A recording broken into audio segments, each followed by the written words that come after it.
పట్టుకుందాం. ఎందుకంటే ఎయిర్పోర్ట్కి కూతవేటు దూరంలో మనం ఉన్నాం. ఎవరి రాష్ట్రానికి వచ్చినా, విదేశాల నుంచి మేధావులు వచ్చినా మహబూబ్ నగర్లో ఉన్న ట్రిపుల్ ఐటీని చూడడానికి రావాలి. ఒకప్పుడు మన పేదరికాన్ని, మన కరువును, మన వెనుకబాటుతనాన్ని వీటిని చూపించేదానికి ముఖ్యమంత్రులు పాలమూరు జిల్లాకు విదేశీయుల నుంచి పర్యాటకులను, ప్రెసిడెంట్లను తీసుకొచ్చేటోళ్ళు. టోనీ బ్లేయర్ వచ్చిండనంటే మన పేదరికం ఒక ఎగ్జిబిషన్ ఉండే. ఇతర దేశాల ప్రధానమంత్రులు, ఇతర దేశాల నుంచి బృందాలు వస్తే పాలమూరు కరువును, పాలమూరు పేదరికాన్ని చూపించడానికి ఆనాటి ముఖ్యమంత్రులు పాలమూరు జిల్లాకు తీసుకొచ్చేవాళ్ళు. ప్రతివాడు వచ్చి పాలమూరు జిల్లాను దత్తత తీసుకుంటా అని చెప్పేవాడు. నేను ఈరోజు యువమిత్రులందరినీ, వేదిక మీద ఉన్న శాసనసభ్యులందరినీ నేను అడుగుతున్నా, మనందరికీ ప్రజలు ఒక మంచి అవకాశం ఇచ్చారు. భవిష్యత్తులో మన పేదరికాన్ని, మన వెనుకబాటుతనాన్ని చూపించడానికి కాదు, మన అభివృద్ధిని, మన చదువును, మన విద్యా సంస్థల్ని, మన సాగునీటి ప్రాజెక్టులను చూపించడానికి విదేశీ నుంచి బృందాలు రావాలి పాలమూరు జిల్లాకు తప్ప మనల్ని పేదవాళ్ళుగా చూపించడానికి కాదు. ఇది మన గౌరవం కాదు. ఇది మనకేమాత్రం గౌరవం కాదు మిత్రులారా. మన పేదరికం ఒక ఎగ్జిబిషన్ కావాల్సిన అవసరం లేదు ప్రపంచానికి. మన అభివృద్ధే ఒక ప్రణాళిక కావాలి. పాలమూరు జిల్లా అభివృద్ధిని చూసి ఆశ్చర్యపడాలి. ఇక్కడి పరిశ్రమలు మన జిల్లా వాళ్ళకే కాదు, రాష్ట్రం విదేశాల నుంచి వచ్చే వాళ్ళకు కూడా ఉద్యోగ ఉపాధి అవకాశాలు కల్పించాలి. ఇవాళ ఈ పరిశ్రమ కూడా ఒక జర్మన్, ఒక అమెరికన్ కంపెనీ జాయింట్ వెంచర్ ఈరోజు ఇక్కడ ప్రారంభించుకున్నాయి. ఇట్లాంటి పరిశ్రమలు ఇంకా రావాలి. ఎయిర్పోర్ట్కి కూతవేటు దూరంలో ఉన్న ప్రాంతం మనది. మధుసూదన్ రెడ్డి ఇంతకుముందే డ్రై పోర్ట్ గురించి చెప్పిండు. తప్పకుండా వాటిని పరిగణలోకి తీసుకుంటాం. అదేవిధంగా హైదరాబాద్ బెంగళూరు కారిడార్ని డిఫెన్స్ కారిడార్గా, డిఫెన్స్లో లక్షలాది కోట్ల రూపాయల పెట్టుబడులు ఉన్నాయి. ప్రపంచ దేశాలు ఆసక్తిగా చూస్తున్నాయి. మనము మన ప్రణాళికని హైదరాబాద్ బెంగళూరు హైవేని ఒక డిఫెన్స్ కనెక్టింగ్ కారిడార్గా తీర్చిదిద్దుదాము. చదువుకున్న వాళ్ళు జిల్లాలో ఈరోజు ఎమ్మెల్యేలుగా మీరు ఎన్నికైనరు. డాక్టర్ చిన్నారెడ్డి కాదు, మధుసూదన్ రెడ్డి, పర్ణిక, ఎన్ఎం శ్రీనివాసరెడ్డి, ప్రతి శాసనసభ్యుడు, డాక్టరు, ఇంజనీరు, ప్రపంచం పట్ల అవగాహన ఉన్నవాళ్ళు ఈరోజు మన ప్రాంతంలో ప్రాతినిధ్యం వహిస్తున్నారు. అందుకే మీరు కూర్చోండి, అధికారులతో మాట్లాడండి. నేను అధికారులకు, ముఖ్యంగా కలెక్టర్లకు సూచన చేస్తున్నా, పరిశ్రమలు పెట్టాలంటే భూమి కావాలి. ఎక్కడెక్కడ భూమి అందుబాటులో ఉందో ఆ భూముల యొక్క అందుబాటును నాకు పంపించండి. ఏ పరిశ్రమ వచ్చినా మొట్టమొదట పాలమూరు జిల్లాలోనే పెట్టేటందుకు నేను వాటిని పంపిస్తాను. కుర్చీలో కూర్చున్నది మీ వాడు, మీ సోదరుడు. ఏ వచ్చినా మొదటి ముద్ద పాలమూరు జిల్లాకే పెడతాను. ఇది నా బాధ్యత, నా నైతిక ధర్మము. అది చిన్నదా పెద్దదా కాదు, ఏదైనా మొదటి ముద్ద పాలమూరు బిడ్డలకు పెట్టాల్సిన బాధ్యత నా మీద ఉన్నది.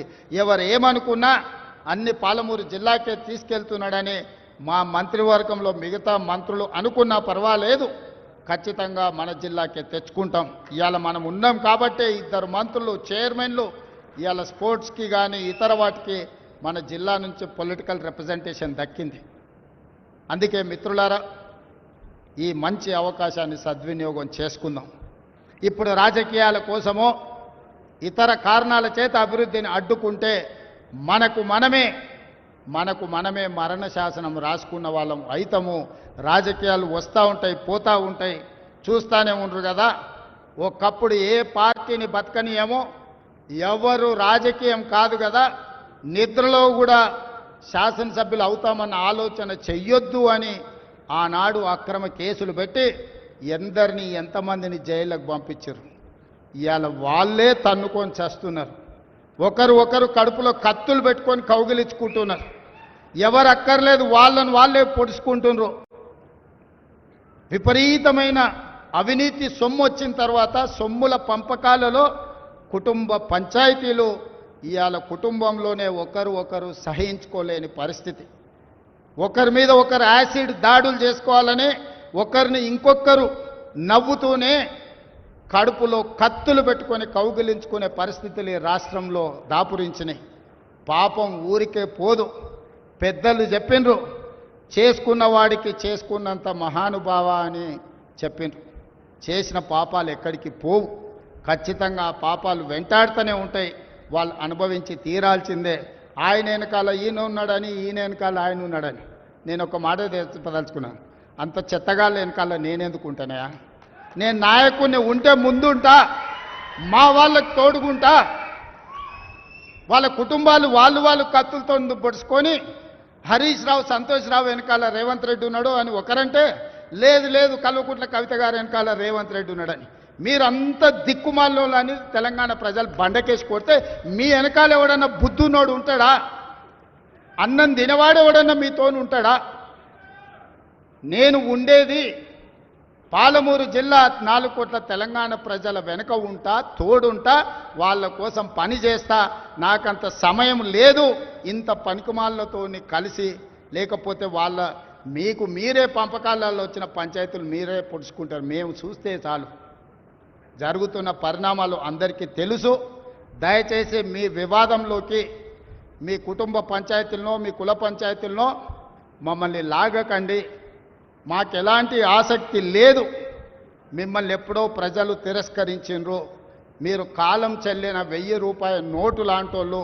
కాలగర్భంలో కలిసిపోతుంది ఆ పార్టీ. ఒకప్పుడు జనతా పార్టీ కూడా గొప్ప పేరుండే, కానీ జనతా పార్టీ కనుమరుగైంది.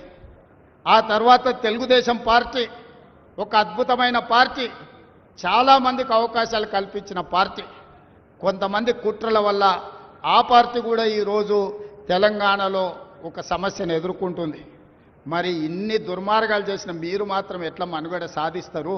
ప్రకృతి అనేది ఉంటుంది, ఆ ప్రకృతి శిక్షిస్తుంది. అందులో మనకి ఎవరికి ఏమాత్రం ప్రమేయం లేదు. రాజకీయ